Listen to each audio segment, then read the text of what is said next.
It has now become a habit for the fake owners of the country called Kenya. If there is a problem in Kenya, mass action, look for a man called Raila Odinga. He will cool down things. Get into a handshake with him or something. Do whatever you have to do to restore peace to the country called Kenya, so that we can continue doing what we have always been doing. That has been the story in Kenya. However, this time round, wacha niwaambie mapema. Mapema ndio best. It will not work. The shock announcement this morning by Raila Odinga himself that is involved in some dialogue with the Ruto regime, 6 days of dialogue, which will also involve Kenyans, has angered a vast majority of Kenyans. The Gen Zs are saying they're not interested. They are not going to be part of those talks, which tells you very early where those talks are going, which tells you very early where that dialogue is going. But let us start this story at the beginning. It was announced that President Ruto was today going to sign the IEBC bill, which will pave way for the appointment of new commissioners and for the IEBC to be functional once again. Now, the interesting bit here is that this bill has been gathering dust at State House and not being signed until now. Something else worth noting: usually bills are signed by the President deep inside State House, Nairobi. Usually draconian bills putting Kenyans at a great disadvantage. They are signed inside State House. But today, this bill was signed with a lot of publicity at the Kenyatta International Conference Center. And that's not all. This bill has a story. You see, after the NADCO talks that ended Azimio protests, talks that Ruto and the government did not take seriously, that was very clear. Even after those talks, Raila Odinga and company had to threaten the government, don't change anything in the NADCO report. There was a lot of push and pull for the simple reason that there was no goodwill on one side. Now that is very relevant information, because the announcement today by Raila Odinga is that we're going into yet more talks with the same side that last time did not take any talks seriously. Okay? And that is not all. There is much more. Gosh. You see, as various Kenyans have pointed out, the problem facing Kenya right now, the crisis, does not need dialogue. Corruption does not need dialogue. Tribal appointments does not need dialogue. And so, for starters, it is a deep mystery what these people are going to be talking about. Now, as regulars on this channel will know without a doubt, I have a lot of respect for patriot, legend, Raila Odinga. I do. Folks have even called me regularly a Raila sycophant, which by the way is not true. I just respect the man because of the sacrifice he has given for a better Kenya. He deserves to be respected. However, with all due respect this time round, Your Excellency Raila Odinga, please let's be very careful here, because there is a very huge danger that very soon we may also be hearing Raila must go. And I'm serious. Things here are elephant, and anybody who thinks otherwise is not facing reality.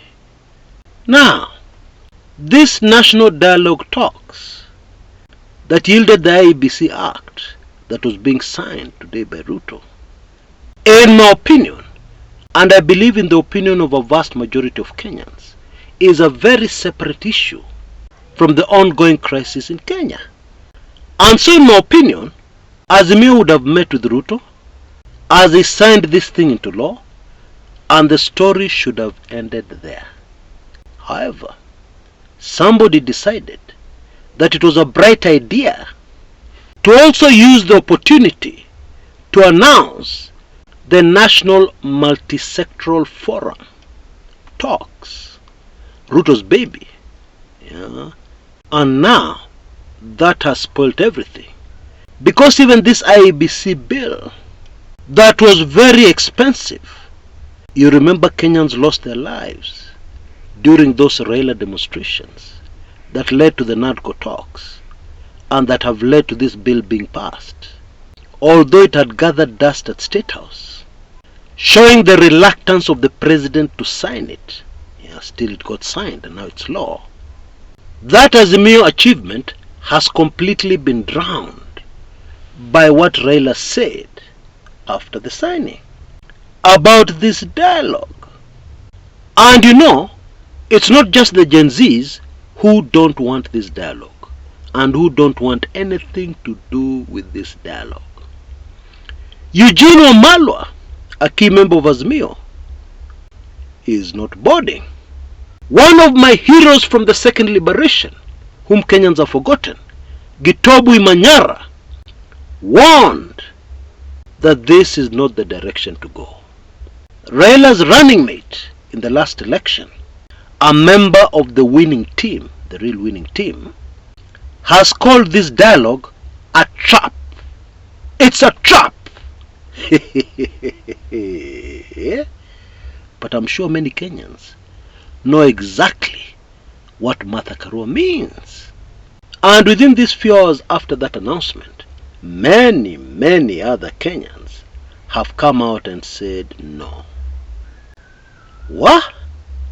Now, let us analyze this coldly, the political consequences.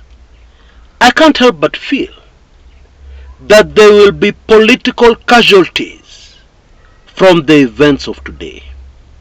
And those casualties may even include Raila Odinga himself. I also fear, rather than cooling down temperatures, this announcement is going to raise the already very high political temperatures in Kenya even higher.